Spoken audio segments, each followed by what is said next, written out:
Welcome back to the Charlie Cook Cricket Podcast. Now, England have taken a 2-0 unassailable lead against the West Indies. They're now 5-0 in this white ball series. Harry Brook hasn't lost a game as official captain. He lost some games against Australia, but we'll forget about that. I'm joined with Andrew today, Colourblind Cricket. We are going to go through the game, tell you everything we like, tell you everything that we didn't like, why England are the best team in the world, and why they also could be the worst team in the world. We're not 100% sure where they are at the moment. Andrew, England's performance today, sum it up in one word for me. Interesting, to be honest. Like, not a lot. Interesting or kind of, they're not a lot. I'm trying to think. I've gone with interesting, and I think kind of consistent as well, in terms of, I was watching it back after I'd kind of been coding today, and I was just thinking, like, there weren't many moments when I thought, right, we're really behind, or really kind of, we're either completely out of this or we've completely won the game. So in actual fact, a lot of T20s, like, you really don't have kind of, especially with kind of different international sides, they kind of, you can either blow a side out of the water, but it was a really interesting game. And I still think I was never in doubt that England were going to lose it, but they still had to work really hard. So a really good kind of challenging one. And I think really interesting one to get into. Yeah, I mean, starting off with West Indies innings, Luke Wood picks up a wicket with the first ball of the game. Do you know what? Left armers, first over of a T20, ball swinging in at the toes. Whether it's Mitchell Stark, Shaheen Shah Afridi, Luke Wood in this case, it just Trent Bolt, like, just excites me in many ways. I really enjoy that. It seems to happen quite a lot. And then bowled a no ball the very next ball, and it was about shoulder height, trying to do exactly the same thing. That was fun to see. Johnson Charles, Shea Hope put on a partnership. They make 47 and 49. It looks like West Indies are going to get to around 165, 170, 175 maybe. And then Jason Holder just goes absolutely nuts at the end. Harry Brook forgets how to count. We've all of a sudden we've got Adil Rashid bowling the 19th over on a very small ground in Bristol. It probably wasn't the right choice at that time, but that's who we went with. Probably would have liked to keep Luke Wood and Cast for those. Again, going with two seamers and four spinners in England always seems like a really brave choice. When I saw that Luke Wood came in, and it was Matthew Potts that he came in for when the team came out, I was really surprised by that. I kind of understood it at Durham because it was a bit low, it was a bit slow, and maybe those spinners, you could have used them, but it just, I don't know. I don't know if we're building for the India World Cup already by going with four spinners, but it just, I'm still not sure on the makeup of this team. It did seem like an interesting decision because you have kind of Rashid bowled a beautiful delivery to kind of break that partnership of Hope and Charles, and I think that was like an incredible moment, brilliant keeping from Butler. But then in the latter overs, kind of Dawson got pretty battered around today, kind of got brought down to earth after a really great T20 game last outing, and then kind of he went for 20 in one over, and then Rashid got absolutely taken down the ground. I think he went for 30 in one over. So in the 19th, he went for 31 runs. So it kind of ended with a lot of kind of really powerful hitting from the West Indies. Really kind of exciting finish for them because they were building that platform quite steadily throughout the middle overs. I thought they were a little bit slow in that phase, but they kind of had to be to kind of develop a kind of a platform. And they, because of the fact that England had so many spinners and then had to bowl some spin at the death, they really capitalized on that. So interesting it's an interesting point you make that. Are we blooding spinners all the way in T20 internationals, all the way into that kind of T20 World Cup in India? I think on kind of these kind of pitches in England on small grounds, if that is a plan, we're just going to have to expect that our batting is going to have to kind of compete with teams being able to hit that kind of spin, or it kind of might be a ploy that they want them to kind of spinners to be kind of taken on and kind of bats to want to be aggressive against it. Do I completely agree with it? It's an interesting ploy. I think it's, I was surprised to see so much spin. especially kind of since the weather kind of has turned a little bit in the last couple of weeks. We've had an incredible kind of April spring. Now we have had a couple of like pretty kind of grey and miserable weeks. So it doesn't seem to kind of, the pitch is going to be as kind of favourable to spin. But overall, I think Luke Wood, yeah, as you said, kind of started off, and he took a really good catch as well in the deep, kind of, I think it was to dismiss Powell. So it was a good feeling innings, but yeah, the amount of spin and the hitting at the end, West Indies kind of put themselves really into a good position in this game.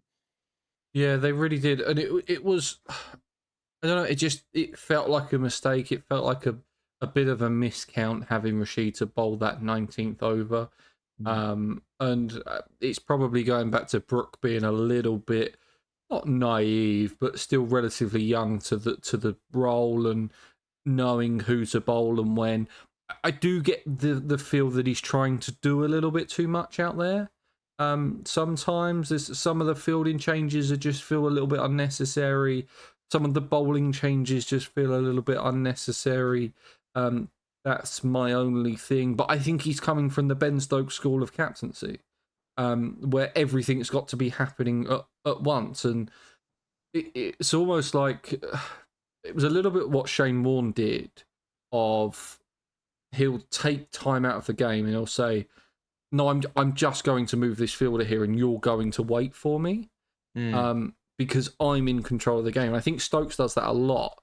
And it's probably a reason that England get a lot of overrate penalties in the World Test Championship. But it does work. It does break up the game and make sure that the game is being played on their terms. And I think Brook tries to do that, but sometimes it just feels, especially in the T20 format, where everything is so quick. And when I noticed it, not necessarily in this game, but it did happen in the last game, where Dawson was bowling. He'd gone for like 2 runs. It was the last ball of the over, and Brook decided to change the field rather than Dawson just getting through his over quickly, keep it on top of the batsman. The field then changes. The batsman then goes for a big shot. There's a 4 at the end of it, and all of a sudden, if he just would have probably stepped up and bowled that ball, it got single, something like that. The field change. It was deep fine leg to short fine leg. It wasn't a game changer. It was just something that he wanted to tinker with. That's my one criticism of Brook at the moment. I think the rest, apart from that, he's been pretty good. Again, not 100% sure on the team selection, whether that's him, whether that's McCullum, whether that's Key, whether that's Luke Wright, whoever you want to put that on.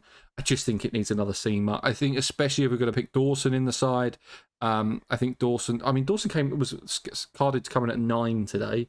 Not quite sure where it was coming in behind Cast. That didn't quite make any sense to me. But I think Dawson can bat 7. And it sounds harsh, but you could probably get rid of Banton or Jacks in there. Banton coming in at 6 today, which isn't necessarily his role. Feels like he's being shoehorned a little bit into that, despite how good he was today with his 30 off of 11. I think Dawson could come in at 7. You could fit another seam bowler in there relatively easily.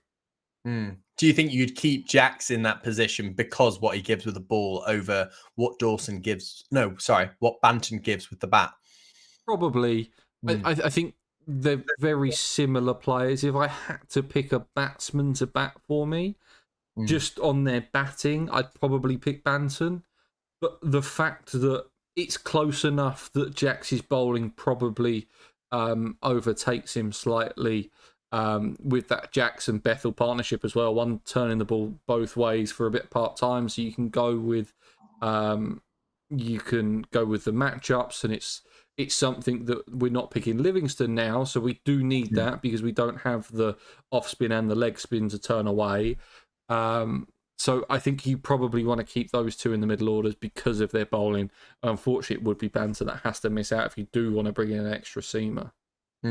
Yeah, no, I definitely agree with that point. Moving on to kind of England's batting, how did you feel like? I feel like we got off to a pretty consistent flyer in terms of, obviously, Jamie Smith falling early, but Ben Duckett and Joss Butler are so exciting to watch bat. I just think I've followed him now kind of after the Champions Trophy exit, and kind of I just knew that going to the IPL, as much as some England supporters don't like it, and as much as some kind of county cricketer fans don't like it, I knew Josh Butler going to the IPL would be good for his cricket. And he's come back into an England shirt and he's just batted with kind of a lot, obviously, differency in terms of he doesn't have the captaincy anymore, but he's just batted with freedom. He's batted with excitement. One of his one of his highest scores in T20 cricket last game. And then this game, he just seemed to be, yeah, just a lot more fluidity to his game.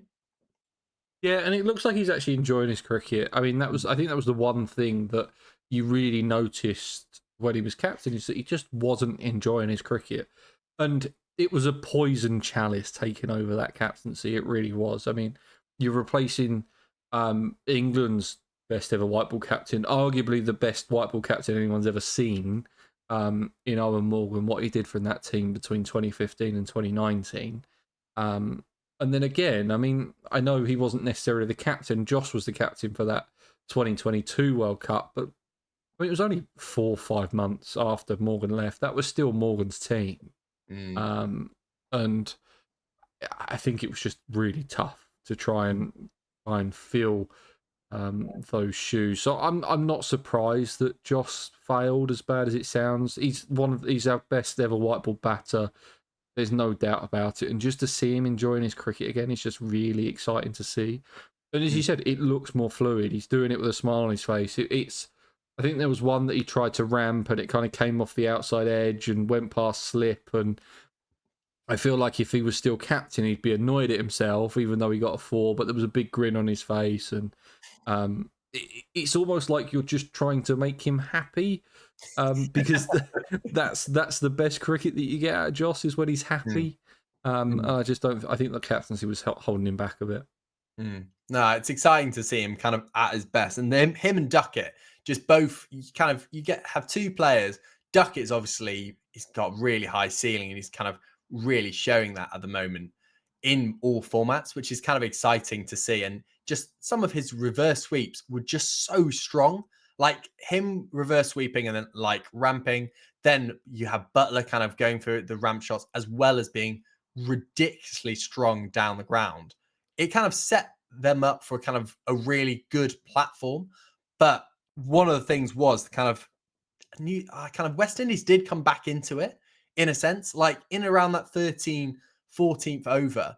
Like you didn't feel that England were kind of home and dry. They kind of, at one point, I was kind of looking at the stats, and they were still kind of a couple of runs below the required below the required run rate, and it still was a little bit touch and go.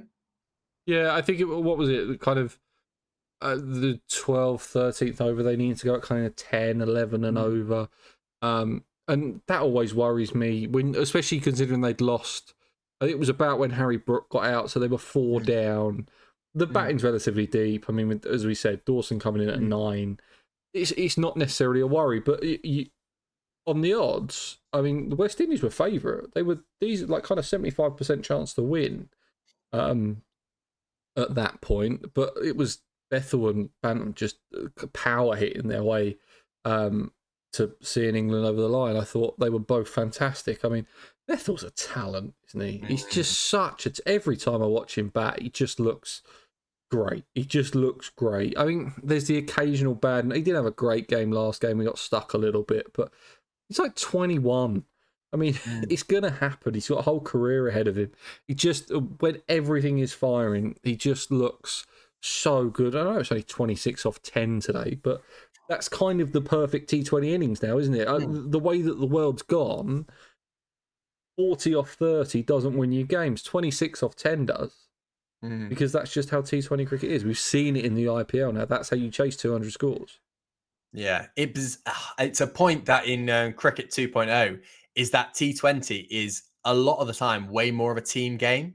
Like if all your batters can kind of, you probably have some innings where your one batter goes off massively, but this English innings felt like that. And to be honest, the West Indies innings felt like that as well. But the England innings really felt that, right, we're losing wickets, but still Banton came in and hit a 6 off his first ball. Kind of Bethel was still going hard. I think one of the things is when we had such a deep batting lineup, it's not having that fear to kind of lose your wicket, but still kind of have that high tempo. And it's Mm. interesting because you have Bethel at one end, obviously just starting out of his England career, and that kind of like bright light. And at the other end, you've got Banton, who kind of entered into the England team so young, and it was kind of like such a hype around him. And then obviously a couple of like low scores didn't really work out for him, completely fell out of the England setup. I'm so excited seeing him back, and it's just he's one of my favorite players to just I'm just excited to see him scoring runs. When I was kind of going over making my notes, I just put in exclamation mark, really excited to see Tom Banton hitting runs. And just he's another one that it just seems to be coming back into the England team in this kind of second run at it, and just batting with a lot more freedom in terms of kind of he's got probably more experience. He's now an experienced head around the kind of Somerset team. He's got a lot less kind of I feel like I've seen in his interviews, it feels like when he's talking about England and when he's talking about his cricket, there seems to be a lot less weighing on him. And he seems to have kind of got into a headspace that he's like, I'm just going to take whatever I can get and actually really bat. I really know my game. I really know how to be kind of play excitingly. And he showed it today. Yeah, and it's going back to a thing that I think I think we probably spoke about it during the Champions Trophy of at what point do you just start picking people after decent franchise runs? Like Mm, Banton's had a really good run of franchise cricket now, where the stats you kind of can't argue with. Now he might not have because I don't think that you can look to the blast. You definitely can't look to the. You can probably look to the blast a bit because there's still some decent players in there. But if he's playing in the Big Bash or the SA20 or the ILT20 or the PSL or the IPL, whatever it is, that's where I think you need to be looking to find your T20 players. mhm. Um, and then 50 over cricket and Test cricket, if you want to look at first class stats or whatever it is, then that's absolutely fine. But I do think that you need to pick T20 specialists, and Banton isn't necessarily a T20 specialist because he's got a lot more to his game than that. He scored 377 first game of the season for Somerset. So he's obviously got a bit about him when it comes to Red Bull cricket. Yeah. Um, but he was picked for that Champions Trophy squad because of his run of franchise cricket.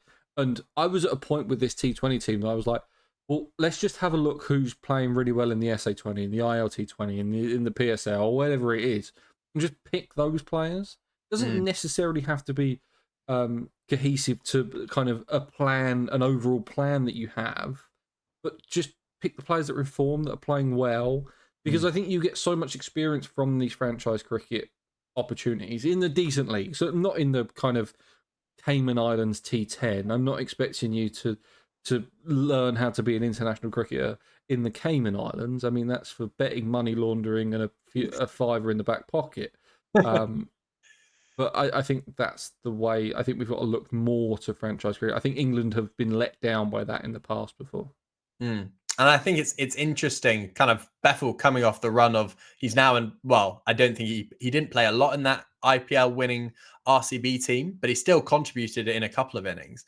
And I Mm. think that'll be really interesting to see how they manage that, and in a couple of years, how many kind of times will he kind of Bethel would have stayed in that franchise setup, because that's looking like an incredible. I'd be very surprised if they don't retain him next year, and so that's going to be kind of a stalwart. And I think I was listening to one of the county streams and talking about how, for example, Jamie Smith probably he has a couple more good he has a good 2026 World Cup. How often, how long before he's starting to kind of get regular franchise gigs? And that will be the kind of the question mark of, are we picking them off kind of really good franchise gigs, or are we picking them off potential? And I think Mm. probably Bethel is in that kind of role now of kind of probably not too many out stellar kind of franchise gigs, but in terms of he's proved it in kind of what he's proved it in other white ball circumstances. And he obviously has a really big ceiling in franchises and short format. So yeah, I think definitely ignoring the franchise game and just seeing how well they do in just international cricket is you just can't do that anymore, especially as England, and especially what kind of players do at the top level of franchise cricket. It just can't be ignored when you're kind of planning for a T20 World Cup. Yeah, I mean, the interesting one for me is especially with Bethel, because the Bethel one is really interesting because you've got this 2-year ban now if you pull out of the IPL, which does cause some issues, and also the fact of that Bethel was entered his name into the auction and was picked up by RCB. That was in November. He Mm, then gets picked in the test side in December. Is then a replacement. Jordan Cox breaks his hand or whatever he broke. mm, Gets called up into the side, has an incredible kind of series at number 3 for New Zealand, and then it's a case of would Bethel have been better off for the next 6 months to a year of the Test cricket that England have playing for Warwickshire rather than playing for RCB? He probably would have, mm, but the issue is that he's got that contract, and if you start, I think it's always got to be country over club. But at what point is that detrimental? And what do you need to improve your game? So we spoke about Harry Brook quite a lot when he decided to pull out, and we thought that well, Harry Brook's probably best option is to go and play in the IPL because he can learn stuff in the IPL that he needs to work on. Whereas Bethel probably needs to work on his kind of Red Bull stuff a little bit more. I mean, he still doesn't have a professional century, doesn't have one, and mm, he's England's golden boy and next star for the future, and he still doesn't have a professional century. Um, so I think it's a real case by case basis that mm, you need to say, but it's now that issue of England probably would have wanted to pull Bethel out of the IPL, but can't because okay, he might only make. I'm saying only now because we're talking about IPL money. He makes $250,000 for the IPL this time. I'm not sure what his contract was. Say it's $250,000 to $500,000. Next year it's going to be something similar. But all of a sudden, you look at that kind of second and third year that he would have been earning. It could have been $1 million, $2 million. mm. You pull him out for Warwickshire and he snaps his leg, never plays cricket again. Then all of a sudden you've got this player that instead of earning $4 million that he would have done in the IPL, he was playing for Warwickshire and now he's injured and he's never going to play cricket again. It's such a difficult position to be in if you're the player, the ECB, Cricket Australia, whoever it is, and these IPL franchises as well, and the BCCI. It's such a difficult situation to please everyone. Nah, I'd agree because I think I I read a lot about in terms of kind of how we built this really successful team that had all played in the IPL for the ODI World Cup in 2019, and that was really important actually in getting kind of people game experience in that kind of cauldron and pressure situation, and that what the IPL probably no kind of shame towards the county championship. I'd have to say, kind of playing in an IPL match, if you're a key player to a franchise, some of those games are a lot more pressure than if Mm. playing in a kind of early April county championship match. So that kind of factor in. But then, yeah, being able to play a lot of red ball cricket, being able to actually bat for long periods of time, if you're needed to kind of, if you're put under that pressure, that is, yeah, the only way you can learn that is by doing that. And in terms of, and it's a hard balance. And I think 100%, there's no right answer. Like, there's no, you really have to manage it on a case by case basis. And we've seen players like probably back in the day before we even talked about this, like your KPs, terrible management of it. These days, I think majority of the time we see it getting right.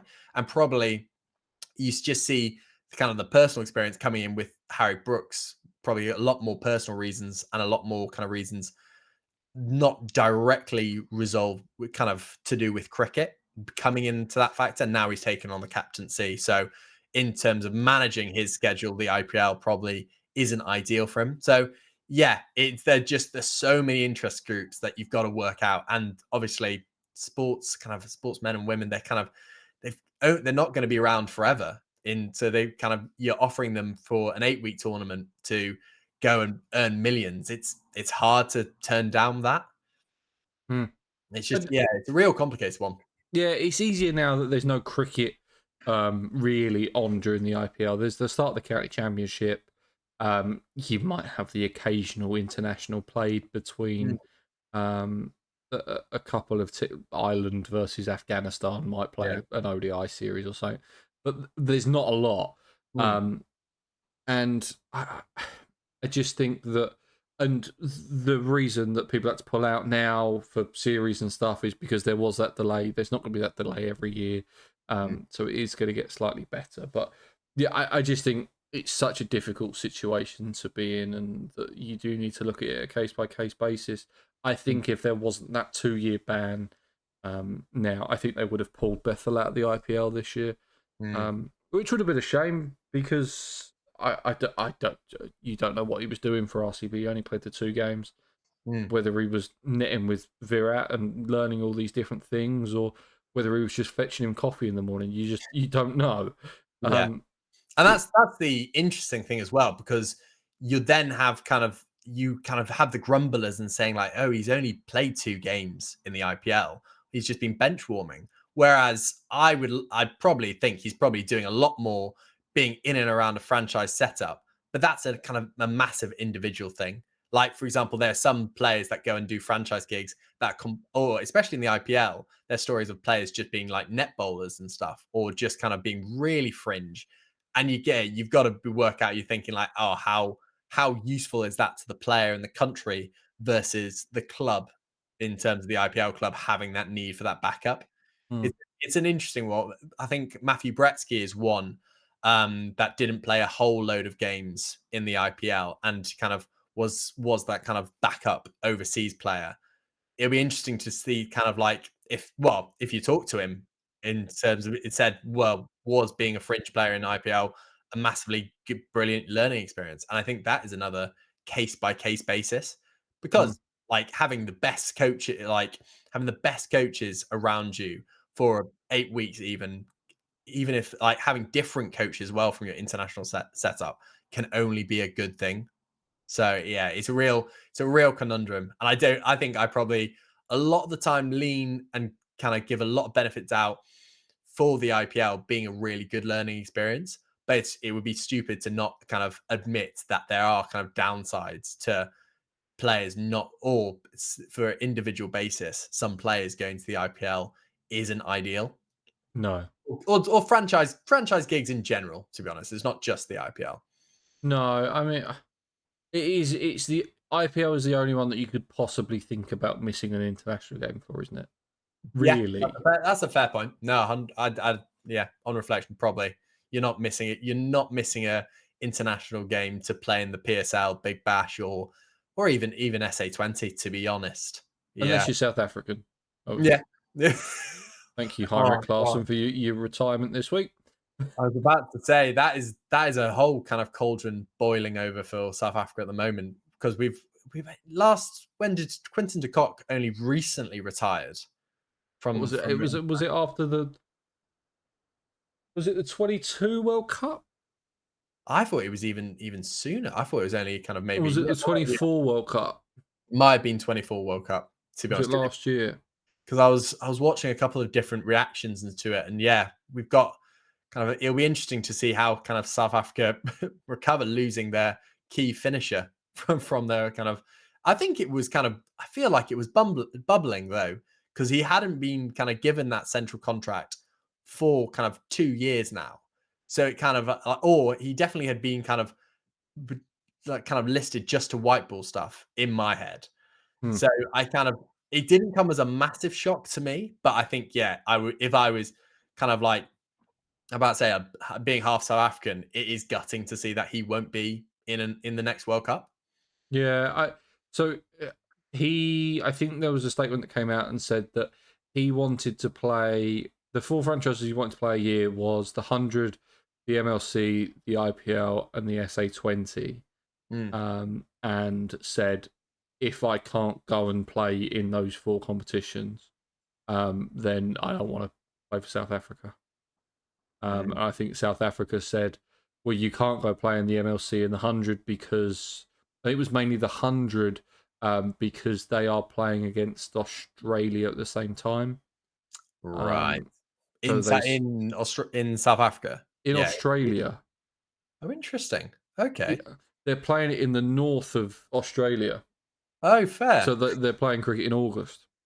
Oh gosh, that's an interesting. Is that an ODI and T20 series? ODI Or and T20 oh series. Jesus, okay. So yeah, the cricket all round in Australia now. Oh god. I think they're actually playing a test it's either this August or next August against Afghanistan at some point, I think.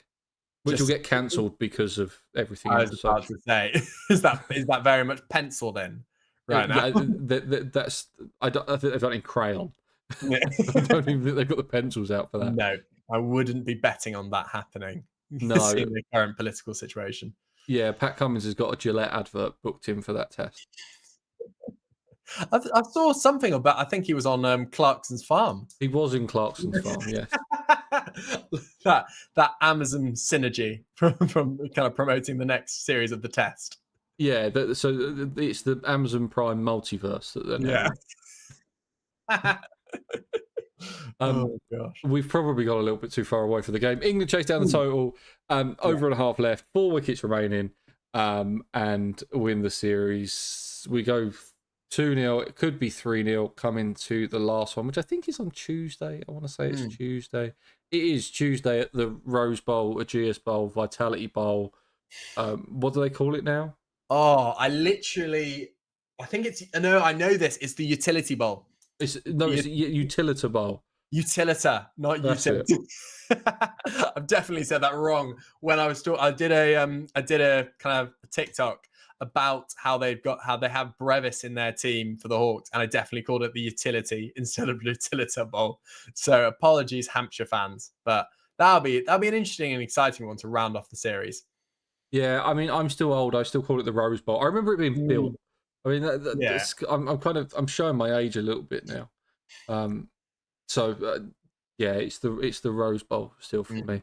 So that'll be on Tuesday. That's a 6:30 start, and then that's it for England cricket. And what have we got? Another week until the test start after that one. We've got World Test Championship as well, just in terms of other internationals kind of popping up. Who are you? Oh, yeah, that's next week as well, isn't it? Yeah, who are you thinking for that? South Africa. And I'm I'm about to say how could I say Australian, seeing I'm half English, half South African. But yes, I would be hoping and kind of backing South Africa for that. Yeah, I'll be wearing. I'm going to find a South African top. I'm going to speak in a very bad South African accent for the rest of the week. Very much. I mean, I've always said anyone but Australia. That's who I support. It doesn't matter who they're playing. It doesn't matter what war crimes have been committed by that country. I am supporting the other country that's not Australia. That's where I stand. We were going to preview it. I don't think we are previewing it anymore because I go away on Wednesday, literally when it starts, which is pretty poor timing. So I've got a few bits to sort out for that. But I will be doing TikToks for it, and then we'll break it down on a podcast. But that is probably going to be it for today. Thank you very much for watching, listening, wherever you get your podcast. Remember to like, remember to subscribe, remember to go check out Andrew. All of his links will be down in the description or the show notes. And I'll see you guys on Tuesday night for a breakdown of the third T20.